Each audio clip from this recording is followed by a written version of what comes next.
ரமதானுக்கு பிறகு கண்ணியத்துக்குரியவர்களே, ரமதான் மாதத்தை நாம் சந்தித்தோம்.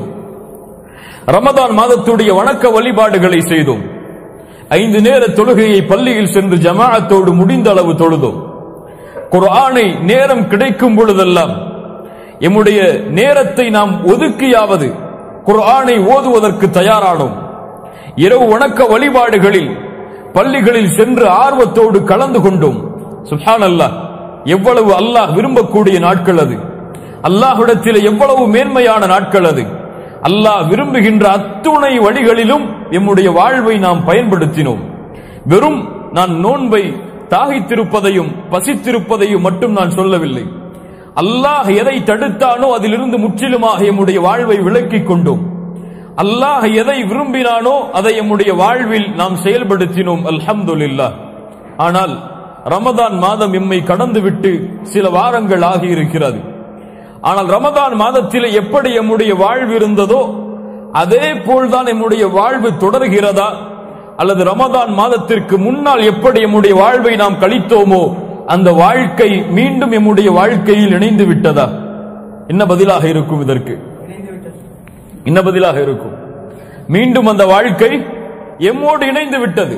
பலருக்கு ரமதான் வந்ததென்ற நினைவே சென்று விட்டது.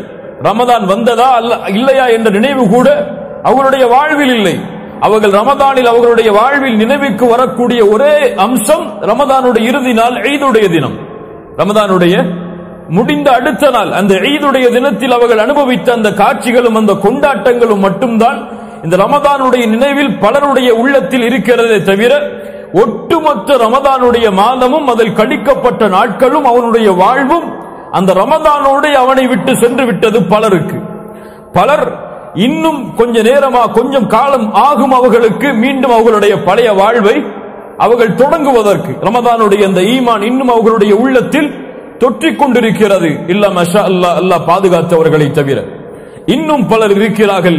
அல்ஹம்துலில்லாஹ், அவர்கள் தான் வெற்றியாளர்கள், அவர்கள் தான் கண்ணியத்துக்குரியவர்கள் அல்லாஹ்விடத்தில். ரமதானுக்கு முன்னாலும் அவர்களுடைய வாழ்க்கை எப்படித்தான் இருந்தது, ரமதானிலும் அவர்களுடைய வாழ்க்கை எப்படித்தான் இருந்தது, ரமதானுக்கு பிறகும் அவர்களுடைய வாழ்க்கை அப்படித்தான் இருக்கும்.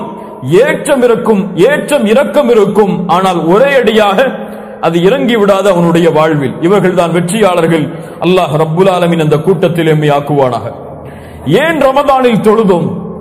ஏன் ரமதானுக்கு பிறகு நாம் தொழவில்லை? ஏன் ரமதானில் பள்ளிக்கு சென்று ஜமாஅத்தோடு தொழுதோம்? ஏன் ரமதான் முடிந்து விட்டதற்கு பிறகு பள்ளியில் சென்று ஜமாஅத்தோடு தொழுவதற்கு நம்முடைய உள்ளம் தயங்குகிறது? ஏன் ரமதானில் குர்ஆனை ஓதினோம்? ரமதான் முடிந்ததற்கு பிறகு ஏன் குர்ஆனை ஓதுவதை நிறுத்திவிட்டோம்? ஏன் ரமதானில் இரவு வணக்க வழிபாடுகளில் ஈடுபட்டோம்?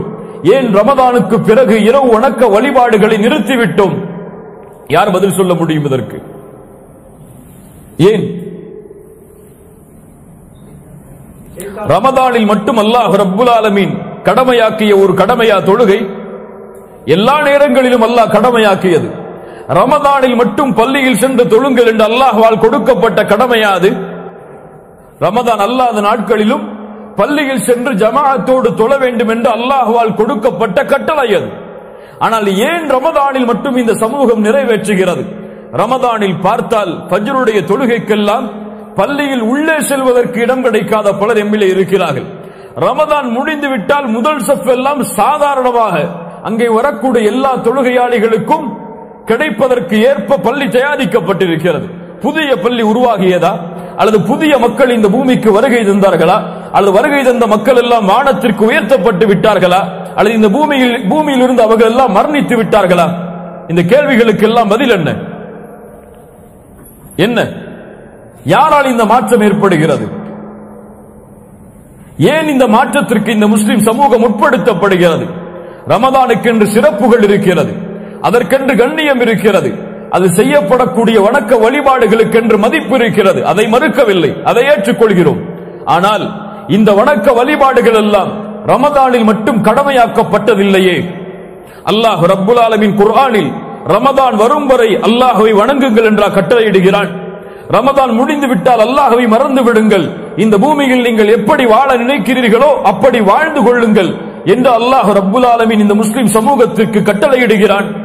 வஅபுது ரப்பக ஹத்தா யஅதியக்கல் யகீன். அல்லாஹ்வுடைய கட்டளை. நபிக்கு அல்லாஹ் சொல்கிறான், வஅபுது ரப்பக், நபியே நீங்கள் அல்லாஹ்வை இபாதத் செய்யுங்கள், வணங்குங்கள். வணக்கம் என்பது தொழுகை மட்டுமல்ல, வணக்கம் என்பது நோன்பு மட்டுமல்ல, வணக்கம் என்பது ஹஜ் மட்டுமல்ல, வணக்கம் என்பது நீங்கள் நடந்து கொள்ளக்கூடிய குணம். வணக்கம் என்பது உங்களுடைய குடும்பத்தார்களோடு, உங்களுடைய உறவினர்களோடு, உங்களுடைய தொழிலோடு அல்லாஹ் ரப்புல் ஆலமீன் எப்படி விரும்புகிறானோ, அல்லாஹ் எப்படி நேசிக்கிறானோ அப்படி வாழக்கூடிய முறைதான் இபாதத், வணக்கம். வஅபுது ரப்பக், அல்லாஹ்வை வணங்குங்கள் நபியே, உங்களுடைய ரப்பை வணங்குங்கள். எதுவரை? ஹத்தா யஅதியக்கல் யகீன், உங்களுடைய மரணம் உங்களை சந்திக்கும் வரை. ரமதான் வரை மட்டும் என்று அல்லாஹ் சொல்லவில்லை, உங்களுடைய மரணம் உங்களை சந்திக்கும் வரை அல்லாஹ்வை வணங்குங்கள். ரமதான் வந்தாலும் சரி, ரமதான் உங்களுடைய வாழ்வில் வரவில்லை என்றாலும் சரி, மற்ற மாதங்களை நீங்கள் அடைந்தாலும் சரி, அடையவில்லை என்றாலும் சரி, உங்களுடைய நொடிப்பொழுது இந்த பூமியில் கடைசியாக அமைக்கப்படும் வரை அல்லாஹ்வை வணங்குங்கள். இந்த கட்டளைதான் நபிக்கும், இந்த கட்டளைதான் ஒட்டுமொத்த முஸ்லிம் சமூகத்திற்கும். ஆனால் நம்முடைய முஸ்லிம் சமூகத்தில் பலர் ரப்பை வணங்குவதற்கு பதிலாக ரமதானை வணங்கிக் கொண்டிருப்பவர்களாகத்தான் பார்க்கிறோம்.